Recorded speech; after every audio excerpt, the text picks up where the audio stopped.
नमस्कार साथियों, public 24/7 YouTube channel पर आपका स्वागत है। आज केरल में घटी एक घटना, बड़ा ही गंभीर विषय। जाने क्यों ऐसा लग रहा है कि एक संगठन या संस्था या एक समूह या एक कम्युनिटी ने लक्ष्य किया है एक दूसरे संगठन को। उस घटना पर आज तुफैल जी हमारे साथ है। स्वागत है तुफैल जी आपका। तुफैल जी, केरल के अंदर एक घटना घटती है।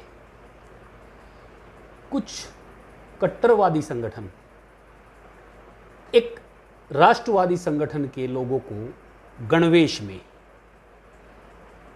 हाथों को बांधकर सड़क पे ले जाते हैं, उसका प्रचार करते हैं, उसकी वीडियोग्राफी करते हैं और उस वीडियोग्राफी को पूरे भारतवर्ष में फैलाया जाता है। क्या उस राष्ट्रवादी संगठन को उकसाने के लिए ये कार्य किया गया? पूरी घटना मैं बताता हूँ, आपने कुछ संक्षेप में बताई। पीएफआई का जुलूस निकल रहा था और वो ला इलाहा इल्लल्लाह और इस तरह के नारे लगाते हुए, तो उसमें कुछ स्वयंसेवकों का गणवेश, प्रॉपर गणवेश नहीं था, शॉर्ट्स, खाकी शॉर्ट्स और सफ़ेद कमीज़ और चप्पलों में, यानी पूर्ण गणवेश नहीं है वो, संघ के गणवेश में चप्पल नहीं, जूते हैं, निकर भी उस तरह का नहीं है, मगर कोई भी देखकर समझ सकता है। और उनके हाथ बंधे हुए और वो नारेबाजी करते हुए जा रहे थे। उस मानस को समझना चाहिए जिसने ये जुलूस निकलना है उनका, उनके लीडर्स की सोच होगी, तो उसमें कुछ झांकियाँ वाँकियाँ उनके ध्यान में होगी। ये झांकी किसी को क्यों सूझी? मैं इसकी एक तुलना से आपको बताता हूँ। अब का मुझे नहीं पता, आज से कोई 25-30 साल पहले का तो मालूम है। शाहजहांपुर में होली पर जुलूस निकलता है, उसमें नवाब निकलता था। हमेशा ध्यान किया जाता था कोई मुसलमान आदमी ही आएगा, और मुसलमान बहुत तिल मिलाते थे, उसको बहुत मोटी रकम दी जाती थी, सिर्फ इसलिए कि वो अपना मुंह काला करेगा और जूते खाएगा। उसके गधे पे बैठा के और चप्पलें मारते हुए, झाड़ू मारते हुए, और नवाब साहब जिंदाबाद और झाड़ू पड़ रही हैं, वहाँ पर ये जुलूस निकलता था। ये जिन्होंने तय किया वो कौन थे? ऐसे ही ये पीएफआई के लोगों ने ये तय किया, उसका कारण क्या था? ये बात ध्यान में आनी चाहिए। और मुझे लगता है कि ये संघ के वरिष्ठ लोगों की दृष्टि में भी आया होगा, मगर कोई रिस्पॉन्स किसी ने नहीं दिया, कोई सख्ती या कोई जुमला या कोई बात, किसी तरह की बात नहीं आई। ये एक मैसेज देने का तरीका है। मुग़लों का जो रेवेन्यू आता था बंगाल से दिल्ली तक या आगरा तक, तो बीच में काफ़ी जगह लखनऊ के आसपास, शाहजहांपुर के आसपास, बरेली के आसपास लूट लिया जाता था। तो मुग़लों ने पठान बस्तियां बसाईं। शाहजहांपुर में पठान हैं, मलिहाबाद में पठान हैं। ये इसीलिए बसाए गए थे कि ये इस इलाके में जब मुग़लों का रेवेन्यू आए तो वहाँ के लोग थे और लोग थे वो लूट लेते थे, वो ना लूटें। तो शक्ति एक बार स्थापित हो गई, तो उनसे भारतीय अपनी धरती के लोग अपना सम्मान वापस लेंगे कि नहीं? तो सांकेतिक रूप से जलील करने के लिए कि नवाब साहब जिंदाबाद, और जूते मारे जा रहे हैं उनके, और झाड़ू लगाई जा रही है, और गधे पे बैठ के, और बाकायदा मुसलमान ही होता था हमेशा। आपका नहीं पता, 25-30 साल पहले मुझे मालूम ही होता। वही उन्होंने चुनौती दी है। और 3 स्वयंसेवक या उनसे मिलती जो लिबास है, इसमें एक जो आवश्यक चीज़ है, सावरकर जी ने कहा है कि हम हिंदुओं को शत्रुबोध नहीं है। बहुत गंभीर मामला है, ताल ठोकी है किसी ने। आपको ध्यान है कि महाभारत में दुर्योधन ने जांग ठोकी थी, दुशासन ने हाथ पकड़कर शपथ ली थी भीम ने कि बाँह तोड़ के इसका रक्त पीऊंगा, और रक्त पीकर उसके बाद अंजुरी में रक्त लेकर द्रौपदी पांचाली अपने केश धो।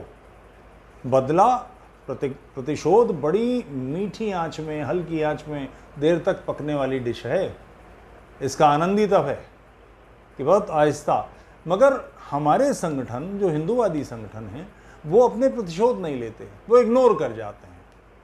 इसका कारण है कि एक एक इंच पर हमें धकेला जाता है और हमारी पीठ दीवार से लग जाती है। ये चुनौती ऐसी चुनौती है जिसका बिल्कुल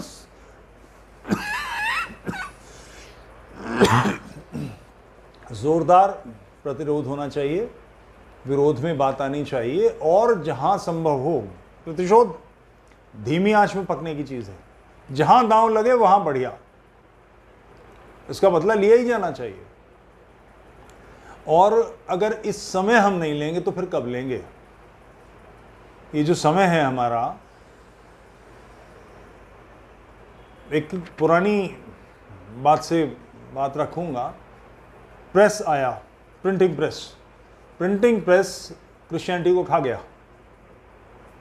क्योंकि किताबें छपने लगी और उन्होंने इसे शैतानी और जाने क्या क्या नाम दे दिया। क्रिश्चियनिटी के मूल चरित्र पर बहुत सारे किताबें निकली, दूर तक फैली और बाइबल आउटडेटेड हो गई। अब सोशल मीडिया खड़ा हो गया है। सोशल मीडिया का उपयोग ये सारे लोग जो इस्लामी हैं, अरबी जो माफिया है इसके चिंतन करने वाले, उन्होंने अपना सारा मैटर इस पर डाल दिया है। अब ये मुकर भी नहीं सकते। कोई हदीस की वो व्याख्या कुछ करें, फट से 1 मिनट में वो सारी चीज़ें आ जाती हैं। तो मुझे लगता है कि सोशल मीडिया इस्लामियों के दिमाग में भी, यानी जो मुसलमान हैं लड़के, जो मुसलमान हैं लड़कियां, उनके दिमाग में सवाल उठा रहा है। लगातार लोग बात कर रहे हैं। पहले ये सारी बातें नहीं आती थी। अभी मैं एक किताब पढ़ रहा था, वो एक बच्चा है पाकिस्तान का जो आजकल ऑस्ट्रेलिया में है। उसने अपनी किताब में 22-23 मोहम्मद की बीवियों का जिक्र किया है, उनके सारे चरित्र खोल के रख दिए हैं। कुरान में 28 जगह ये बात है कि मोहम्मद किसी भी मुसलमान के लिए या मनुष्य के लिए सृष्टि के अंतिम समय तक, जिसे वो कहते हैं कि सारी दुनिया में जब मुसलमान हो जाएंगे तो क़यामत आ जाएगी, वाकई क़यामत आ जाएगी, सारी दुनिया मुसलमान हो जाएंगे तो एक दूसरे का सिर फोड़ देंगे, गला काट देंगे, शिया सुन्नी तब बवाल कटेगा कि फिर क़यामत आ ही जाएगी।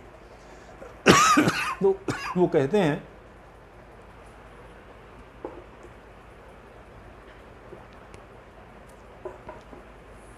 कि सृष्टि में के अंतिम समय तक के लिए परफेक्ट आइडियल, सर्वोत्तम व्यक्तित्व मोहम्मद है। ये बात तब तक चल सकती थी, पता ना अब ये किताब आ गई। 22-23 बीवियों का नाम है, कई को तलाक दे दिए, 6 साल की बच्ची से शादी की, 51 वर्ष की उम्र से, सब फूल के धर दिया उसने। मोहम्मद ने अपने गोद लिए हुए बेटे जैद की बीवी ज़ैनब से शादी की। अब मुसलमान ये बात कोई करें तो सवाल इसका नहीं कि काफिर उनसे ये बात करेंगे, नहीं, उनके अपने ध्यान में भी तो आएगी बात। तो उसके नतीजे में आज़ाद रविश, एक स्वतंत्र चिंतन, फ्री थिंकर्स का बोलबाला बढ़ रहा है। अगर ये गला काट देने का जो एक धमकी है वो न रहे, और अब वो धमकी नहीं काम कर रही। अब भारत में इस समय हज़ारों लोग हैं जो इस चिंतन पर बात कर रहे हैं। इन लोगों को यही समझ में नहीं आ रहा कि असली दुश्मन कौन है, किसका गला दबाएं, इसलिए किसी का नहीं दबा पा रहे। इतने बड़े पैमाने पर हो रहा है। तो शत्रुबोध या जो गलत काम कर रहा है उसको रिएक्ट ज़रूर कीजिए। और अब तो सरल है, कोई बहुत कुछ काम नहीं करना है। आप जी टीवी पे नहीं जा सकते, मत जाइए, आपके अपने चैनल्स है ना, उसमें कीजिए। जी टीवी पर अगर मैं बोलूँगा, मैं अपनी बात करता हूँ, आपके चैनल पे आप ही ने बताया कि कल परसों में कोई बात की है, 2 लाख उस पर व्यूअर्स आ गए। मैं किसी भी चैनल पे बहस करूंगा, 2 मिनट तो बोलने नहीं देगा, ना एंकर बोलने देगा, वो 4 लोग जो बैठे हैं हल्ला करेंगे। फिर वो आधे घंटे 40 मिनट का कार्यक्रम खत्म हुआ, उसके बाद उसको दोबारा कोई देखना चाहे कहाँ से देखेगा? कोई तरीका ही नहीं है। जबकि ये आप लगातार व्हाट्सएप कर सकते हैं, घूमता रहेगा, आप जब मर्जी सर्च कर सकते हैं। तो आपकी बात पहुंचाने के बहुत ज़रिए पैदा हो गए। तो ऐसी गलत बातों को सहिए मत, गलत चीज़ों को सहते हैं। देखिए क्या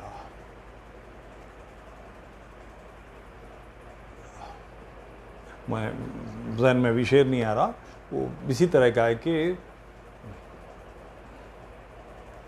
कुछ न कहने से भी छिन जाता है एजाज़ सुखन, बोलने की क्षमता छिन जाती है। कुछ न कहने से भी छिन जाता है एजाज़ सुखन, जुल्म सहने से भी जालिम की मदद होती है। ये एक नीति वाक्य है। गज़ल में तो ये शेर बन के आ गया, मगर ये मूलतः हितोपदेश का वाक्य है, श्लोक है उसका। गलत बात मत सही है, अन्यथा आपकी पीठ दीवार से लगा दी जाएगी। सारे भारत में संघ के संसदों पर केरल में, बंगाल में हमले हो रहे हैं, मारे जा रहे हैं। क्यों? क्योंकि उनको डर नहीं है कि आप प्रतिशोध लेंगे, प्रतिघात करेंगे, इसका डर नहीं है। इसका डर हो तो हिम्मत नहीं रहेगी। कानूनी प्रक्रिया से ही काम लीजिए, मगर भरपूर ढंग से लीजिए, सैक कर दीजिए पूरी तरह से।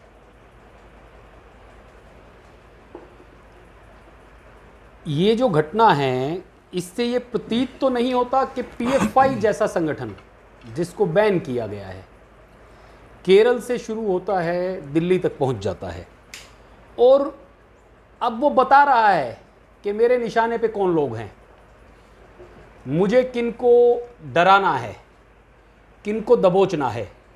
क्या ये उस तरीके का कार्य नजर नहीं आ रहा है? एक किताब, मैं इसकी बड़ी एडवोकेटिंग करता हूँ, आपके हर इंटरव्यू में मैं निवेदन करता हूँ और सब भी बोलता हूँ, अंडरस्टैंडिंग मोहम्मद, अली सीना साहब की किताब है, ईरान के हैं ये। कृपया इस किताब को पढ़िए। ये जो कुछ हो रहा है,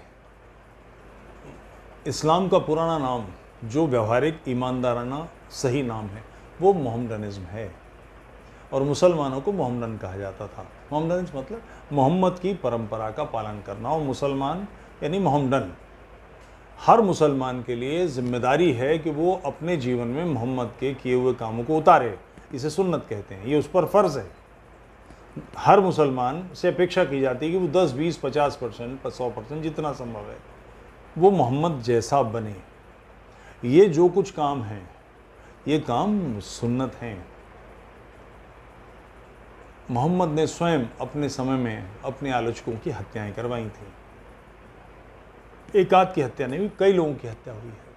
तो ये कोई नई चीज़ नहीं है।